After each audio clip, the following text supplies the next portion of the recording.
Hi, everybody. Today we're going to take a look at equilibrium ice charts part 2. In this case, we're going to take a look at when we need to use a variable. So here I have a known initial quantity, and that's you see here in red, and I have a known KEQ. So the example I use is 1.20 molar of hydrogen gas and iodine gas, so of each, are injected into a 1 liter flask. Now, anytime you have 1.2 molar divided by, or anytime you're dividing by 1 liter, you're just going to have that as molarity. So we can put this in as molarity as well. What I'm looking for is the concentration of the HI at equilibrium down here. It's 2x. So the first thing I'm going to do is I'm going to place x's in for my change in concentration, the change that I'm applying. Now, remember that if you are a reactant, it is going to be negative and positive if you're going to be a product. So our H2 and I2 are going to be negative x's. Our HI is going to be a positive 2x because in the balance, there is a 2. Okay.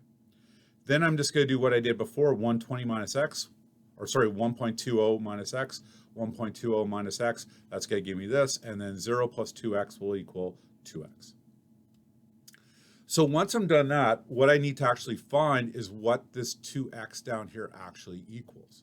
To do that, I'm going to use the KEQ equation. So KEQ equals 2x squared, my products, divided by 1.20 minus x times 1.20 minus x. So if we multiply 1.20 minus x times 1.20 minus x, we get 1.2 minus 0x squared. Now the top is squared, the bottom is squared. I can square root everything to get rid of those squares. That way we don't have to deal with the quadratic. So I get 1.58 equals 2x over 1.2x. I can bring this one up, or I can just switch it. I can distribute it in, combine like terms. Now that gives me what x is. Remember, this is 2x here down the bottom, so I have to double it. So the second type of problem here is when I have an unknown initial reactant. So here I only have one reactant. I don't know what any of the reactants are.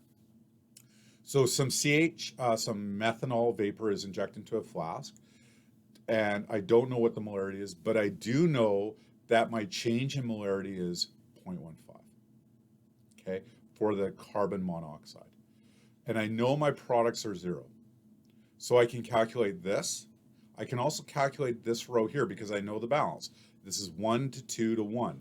So whatever this is, it's double the amount here because there's a 2. It's the same here.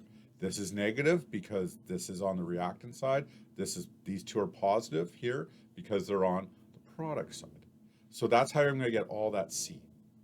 Now E, I'm just going to add down the rows, 0.15, 0.30, and then x minus 0.015. I just then throw it into the KEQ equation. I know what the KEQ is. I work everything out and I get 0.49. I don't have to multiply it, but it allows me to get what I get.